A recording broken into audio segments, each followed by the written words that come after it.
তাদের পরিচয় হচ্ছে তারা কলরবের শিল্পী। তারা প্রতিনিয়ত প্রতিদিন ও প্রতিনিয়ত দেশের জন্য গান গায়, জিহাদের জন্য গান গায়, আমার ফিলিস্তিন মুজাহিদদের জন্য গান গায়, আর তলে তলে তারা টেম্পু চালায়। বয়কট বয়কট, কলরব শিল্পীকে এখনই সময়ের দাবি আমাদের।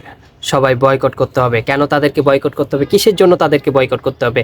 আপনারা হয়তো আপনাদের মনে এটাই ধারণা, কেন তারা তো বাংলাদেশে ইসলামী সঙ্গীত অঙ্গনে খুব বড় অবদান রেখেছেন। তারা তো বাংলাদেশে ইসলামী সঙ্গীত অবদানে অনেক, তাদের অবদান অনেক অনেক। তারা অনেক প্রতিবাদী গজল গেয়েছেন, অনেক প্রতিবাদী গান গেয়েছেন। ফিলিস্তিন তারপরে বিভিন্ন দেশে, বিভিন্ন কান্ট্রিতে যে আমাদের ফিলিস্তিনদের উপরে বীরবর অত্যাচার হয়, আমাদের উপরে যে বোমিং হয়, আমাদের উপর যে জুলুম হয়, তাদের বিপক্ষে সবসময় এই কলরব শিল্পী সবসময় তারা প্রতিনিয়ত প্রতিবাদী গজল গেয়েছেন। আজ কেন ভাই আপনি তাদেরকে বয়কট করতে বললেন? ভাই খারান, ওই যে বলে না মুনাফিক, মুনাফিকই চিনেন নাকি? না চিনলে আমি এখনই আপনাদের চিনায় দিচ্ছি। এই যে দেখেন আমার স্কিনে কি সুন্দর করে কোকা কোলা খাচ্ছেন আমাদের এই কলরব শিল্পী ভাইরা, যারা নাকি প্রতিনিয়ত ওই ফিলিস্তিন ভাইদের জন্য কি সুন্দর সুন্দর করে গজল গাইছে। আজ দেখেন তাদের কি অবস্থা। তারা কলরব, তাদের পরিচয় হচ্ছে তারা কলরবের শিল্পী। তারা প্রতিনিয়ত প্রতিদিন ও প্রতিনিয়ত দেশের জন্য গান গায়, জিহাদের জন্য গান গায়, আমার ফিলিস্তিন মুজাহিদদের জন্য গান গায়, আর তলে তলে তারা টেম্পু চালায়। দেখছেন নি কারবারটা? এই মুনাফিকেরা করলোটা কি? ভাই ভালো লাগে না আমার কথা জানি।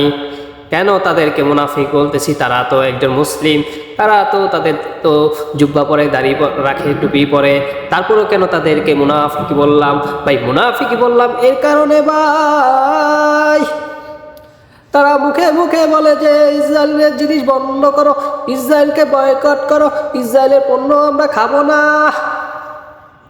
আর অন্তরে দেখেন, বাস্তবে দেখেন, এই যে কলরবের একটা শিল্পী কিছুদিন আগে বউ নিয়ে কি একটা হট্টগোল হয়ে গেল, ওনারই আবার বাচ্চা হয়েছে। সেই বাচ্চায় আকিকা দিবে, সেই আকিকার অনুষ্ঠানে উনি সবাইকে দাওয়াত দিয়েছেন, সবাইকে দাওয়াত দিয়েছেন। আমি জানি না এখানে কোনো হক্কানি আলেম গিয়েছেন কিনা, যদি গিয়ে থাকেন অবশ্যই হয়তো প্রতিবাদ করেছেন, কিন্তু আমার কাছে যে ভিডিওটা চোখে পড়তেছে এখানে কোনো হক্কানি আলেমের চোখে পড়ে নাই, সবগুলা কণ্ঠশিল্পীকে চোখে পড়েছে। লেবাসদারি ইসলামী কণ্ঠশিল্পী, যারা মানুষের ইমোশনাল নিয়ে খেলা করে, যারা মানুষের ইমোশনালে আঘাত দিয়ে ব্যবসা করে। দেখেন না ভাই, দেখেন বাংলাদেশের প্রত্যেকটা হক্কানি আলেম ওলামা, এবং কি আমি নিজেও, আমার পেজে যারা থাকে, আমি নিজেও কিন্তু প্রতিনিয়ত আমি ফিলিস্তিনের পক্ষে কথা বলতে বলতে আমার পেজের অবস্থা নষ্ট করে ফেলছি। যে কোনো মুহূর্তে আমার পেজটাকে নষ্ট করে ফেলতে পারে। তারপর আমি ইনশাল্লাহ কথা বলে যাচ্ছি, প্রতিবাদ করে যাচ্ছি। আর এই সমস্ত মুনাফিক, তারা ইউটিউবে ফেসবুকে গজল ছাড়ে একরকম, আর বাস্তবে তাদের চিন্তা ধারণা আর এক রকম। দেখছেন ইসরায়েলি পণ্য কোকা কোলা খাচ্ছেন, ওনার ছেলের আকিকা দিবেন, আকিকার পরে যে আকিকার সময় যে একটু কাচ্চি খাবে, কাচ্চির পরে তো একটু ঠান্ডা জাতীয় কিছু না হলে হয় না, তার জন্য ওনাকে বেছে শুনে সেই ইসরায়েলি কোকা কোলা খেতে হবে। বাংলাদেশে আর কোনো মনে হয় এই সমস্ত টোকের কোনো অন্য কোনো ব্র্যান্ড নাই যেগুলো বাংলাদেশে তৈরি হয়, বাঙালি পণ্য। বুঝছেন, এই হলো অবস্থা। এখন আপনারাই বলেন, এদের থেকে আমরা কি শিখবো? এদের থেকে আমরা কি নিব? আমরা যারা এদেরকে সব ফলো করি, আপনারা যারা ফলো করেন, এদের গজল শুনেন, এদের কথাবার্তা শুনেন, কি নেবেন এদের থেকে? এদের থেকে আপনাদের নেওয়ার আছে কি ভাই? আমি মনে করি এদের থেকে আপনাদের কিচ্ছু নেওয়ার নাই। ঘোড়ার ডিমটা নিতে পারেন এদের থেকে, লাড্ডু। ওই যে অন্তরে মুখে বলে ফিলিস্তিন বয়কট, আর অন্তরে ইসরায়েল জিন্দাবাদ। ঠিক আছে, এখনই সময় আছে, এদেরকে বয়কট করুন, এদেরকে প্রতিহত করুন। এদের গজল, এদের গান আপনারা কেউ শুনবেন না, দেখবেন না, এটাই আমার দাবি, প্রত্যেকটা মুসলমানের দাবি।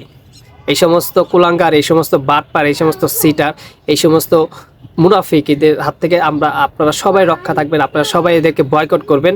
এদের ইউটিউব চ্যানেল, এদের ফেসবুকে যারা ফলো করে রাখছেন, সাবস্ক্রাইব করে রাখছেন, আনসাবস্ক্রাইব করে দিবেন। এদেরকে এখন প্রতিহত সময়, এটা প্রতিনিয়ত বিভিন্ন কর্মকাণ্ড করে, যেটা আমি আমার ভিডিও আছে এদের নিয়ে অনেক ভিডিও আছে, আমি এগুলো ছাড়ি না, তো করিও না। কিন্তু এটা আমার প্রয়োজন, এটা আমার বিবেকে বাধা দিছে যে বাংলাদেশে বিশেষ করে হক্কানি আলেম ওলামা বলতেছে এই সমস্ত ইসরায়েলি পণ্যগুলোকে খাবেন না, আর সেখানে এই সমস্ত মুনাফিকরা তার ছেলের আকিকা অনুষ্ঠানে কোকা কোলা খাওয়াইতেছে। আল্লাহ এদেরকে হেদায়েত দান করুক, আমিন। সবাই ভালো থাকবেন, আসসালামু আলাইকুম।